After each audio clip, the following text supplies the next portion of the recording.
Dear students, a very good morning to all of you. Hope you have understood the previous section. Now we move on to page number 35 and 31st line. Sentence. Jim looked about the room curiously. So after their conversation, Jim found that the hair is no more on Della. Now he is looking for the lost hair, whether she has kept it somewhere in the room.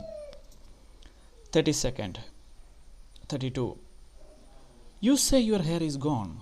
Della, you say your hair is gone, he said, with an air almost of idiocy.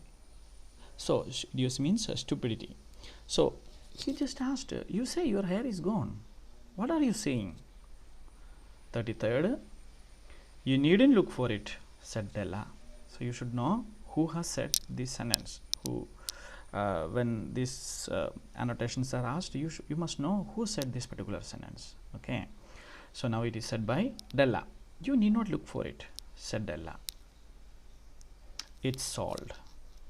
I tell you, sold and gone. So I have sold the hair and it is gone too. It's Christmas Eve, boy.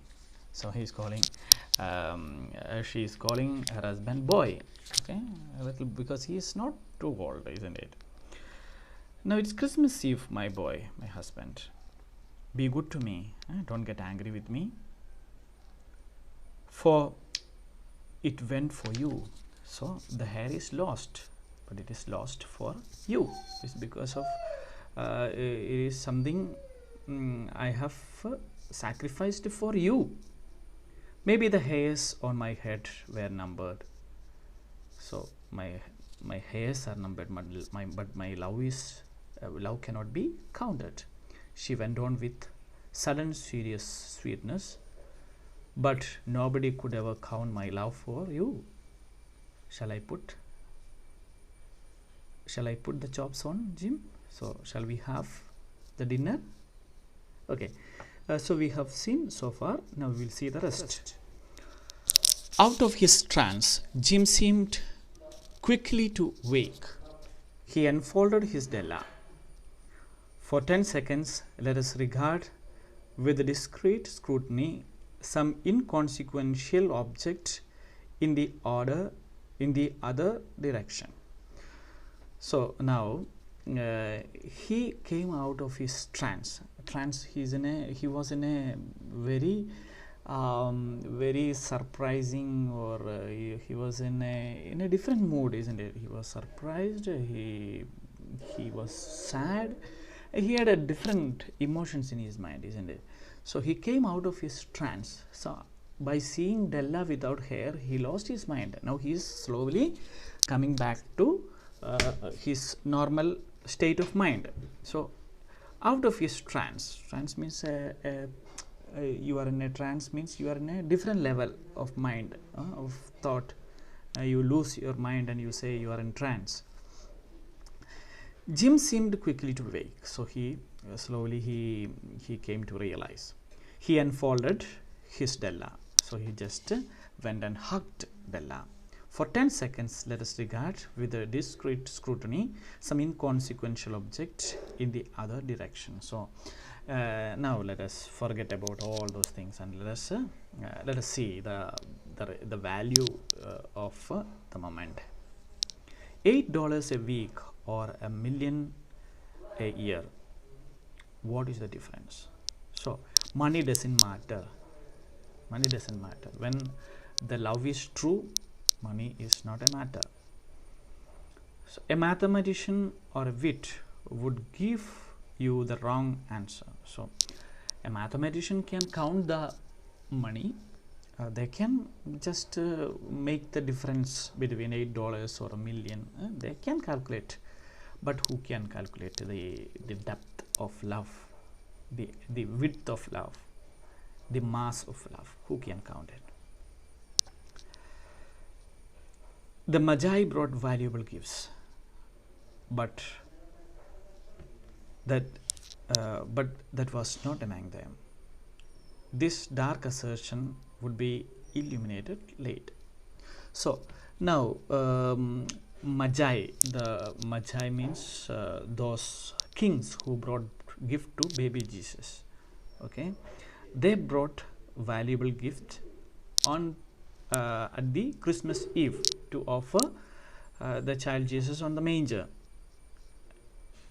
Now let us see how those gifts could be compared to the gift those were exchanged by Della and Jim. And the author is saying, let us see what was the value of their gift and their love in the following paragraphs. 35th line. Jim drew a package from his overcoat pocket and threw it upon the table. So he had something in his overcoat pocket and he just threw that particular thing on the table. Just he put it on the table. 36th. Don't make any mistake, Della. Della, please don't make any mistake, he said, about me. So you don't make any mistake about me and about my behavior. I don't think there is anything in the way of a haircut or a shave or a shampoo that could make my girl any less. So if you cut your hair or if you shave it off or if you apply some shampoos, or that doesn't matter. You can do anything with your hair, but my love will be always there. But if you will unwrap that package, you may see why you had me going a while at first. So if you open that package on the table, you will see why I was in trance, why I lost my mind, why I was exhausted. You will come to know why I behaved that particular way. Okay, now you go and open the package. 37th paragraph.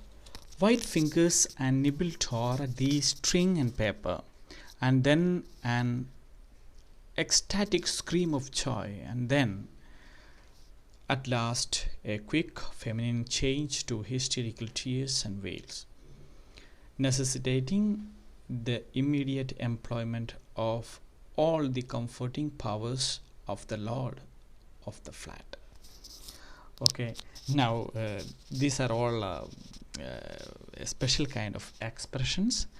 Just the author wants to make that particular situation more dramatic. For that he has written this way: the white fingers and nibble tore at the string and paper. So slowly she unfolded with a hysterical movement. She went and opened. I said, what is there? Now she's curious to open that package and see what is there, what was in the package. And while opening, what happened? Ecstatic scream of joy. See, when she opened it, she got all the more hysterical and she cried. So he lost her conscience. My goodness. And she was really shocked to see that particular gift.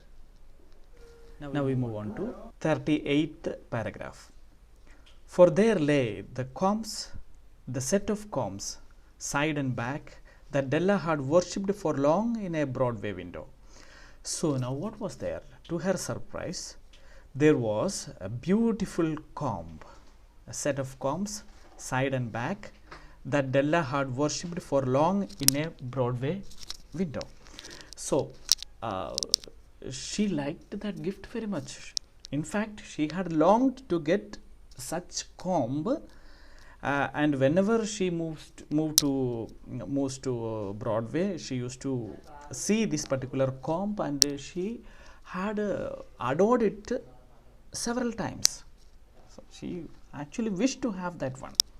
Beautiful combs, pure tortoise shell. That comb was made of pure tortoise shell.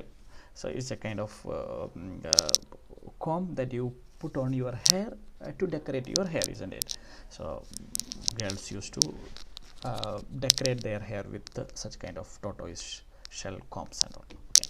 With the jeweled rims, So there were jewels on it. just the shade to wear in the beautiful vanished hair. So why was it brought? Just to decorate the beautiful hair of Della. But now the hair is no more. They were expensive combs. She knew that those combs were so expensive, and her heart had simply craved and yearned over them without the least hope of possession. So her heart had actually longed for it. She decided so much, but she was sure that she is not going to get that. Whenever she sees this particular comb in the shop, she used to actually crave for it, to possess it. But the thing is that they had no money to buy it. She was damn sure that this comb is not going to decorate her hair, because they are living a poor life, isn't it? And now they were hers. So now those combs are her. But the traces that should have adorned the coveted adornments were gone. So now the beautiful hair, the tresses means the hair. Now the hair is no more. Now the hair is gone. Now where to keep this beautiful comb? How to decorate my hair with this comb now? Confusion. So this made her to cry. 39th paragraph. But she hugged them to her bosom, and at length she was able to look up with dim eyes and smile and say, "My hair grows fast, Jim." So she had actually longed for that particular comb. Now it is her, and she hugged it to her bosom, just kept it close to her heart. So kept it close to her heart, because it is so lovely gift, isn't it? 40th paragraph. And then Della leaped up like a little signed cat and cried, "Oh, oh." So she just leaped. It's all dramatic expression. She just went near to Jim and cried, "Oh my God." Cried like, if the simile is used, cried, leaped like a slightly burned cat. So if a cat gets burning, no, it will slowly leap like that. She went near to Jim. Now she is going to show the beautiful gift she has brought. Okay. Jim had not yet seen his beautiful present. So Jim had not yet seen what gift Della had brought for him. She held it out to him eagerly upon her open palm. So that beautiful gift which Della had brought, that beautiful fob chain, platinum fob chain, was on her palm, and it really shined on her palm. The dull precious metal seemed to flash with a reflection of her bright and ardent spirit. So it really was looking so splendid on her palm. It radiated or it had a beautiful reflection of her spirit, of her love. Now 42nd. Isn't it a dandy, Jim? Isn't it splendid? Isn't it beautiful, Jim? Did you like it? I hunted all over the town to find it. I really went around the town to find this beautiful gift for you. You will have to look at it at the time 100 times a day now. Now you will have to look to your watch 100 times, because the platinum fob chain is splendid. Give me your watch. I want to see how it looks on it. Now you give me your watch. I want to just put this fob chain on your watch and to see how does it look in your hand and on your watch. Okay, now she is asking for his watch to fix this beautiful fob chain on the watch. Now we move on to page number 37 and paragraph number 43. Okay, so Instead of obeying, Jim tumbled down on the couch and put his hands under the back of his head and smiled. So now he is again exhausted. He collapsed. He just fall behind on the couch and put his hands under the back of his head and smiled. And now he smiled, putting his hands behind his head. He smiled. 44. Dell, he said, Della, let us put our Christmas presents away and keep them a while. So now let us keep our presents, our beautiful Christmas gifts, let us keep them aside for a while. For a while, let us keep them away. They are too nice to use just at present. So let us not use them at present. Let us keep them aside and let us now, come on, let us enjoy the Christmas Eve. I sold the watch to get the money to buy your combs. So that watch is no more. Now I sold the watch and brought this beautiful present for you. Now I cannot give my watch to you to fix the platinum fob chain. And now suppose you put the chops on. Now you please put the chops on. Let us have our Christmas dinner. 45th paragraph. The Magi, as you know, were wise men, wonderfully wise men, who brought gifts to the babe in the manger. Now the author is bringing the examples of the Magi. Magi, you know, were wise men. They were wise people, wise kings. The name of those kings are there in the glossary section. Okay, as you know, were wise men, wonderfully wise men. They were excellent men, wise men, who brought gifts to babe in the manger. Babe in the manger means child Jesus. They invented the art of giving Christmas gifts. So it is because of their gift giving that we have the culture of Christmas presents, Christmas gifts. It is they who gave the first Christmas gift to babe in the manger, to child Jesus. Now we have Christmas friend and we distribute Christmas gifts, isn't it? It all began with the presentation of a Christmas gift by the Magi. Being wise, their gifts were no doubt wise ones, possibly bearing the privilege of exchange in case of duplication. Being wise, their gifts were no doubt wise ones. So even the gifts they offered were really wise ones. Just like them, even their gifts also were wise, possibly bearing the privilege of exchange in case of duplication. So it's just highlighting the way they offered the gift. And here I have lamely related to you the uneventful chronicle of two foolish children in a flat who most unwisely sacrificed for each other the greatest treasures of their house.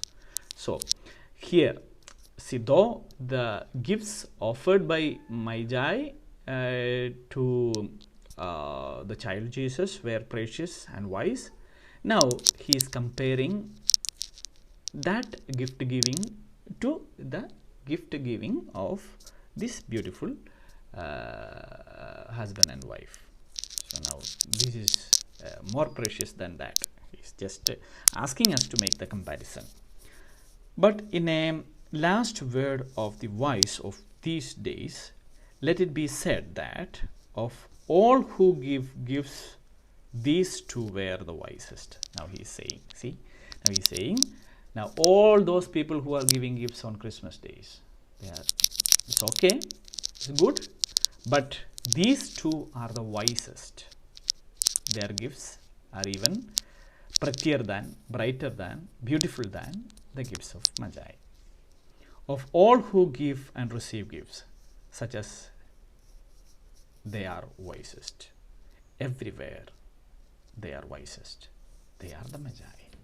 So now he is saying Della and Jim, they are the wisest gift givers, and all those who give everywhere, all those who gift like Jim and Della. It's not like you go and buy something and give to somebody, but you have to give a gift with the utmost love and dedication and sacrifice. Then your gift will be precious like the gift of magi. Okay. So now we have come to the close of the lesson. Please don't forget to write down the glossary and question answers. We will see the grammar section maybe in the regular class time once it begins. Okay. Have a nice day. Thank you.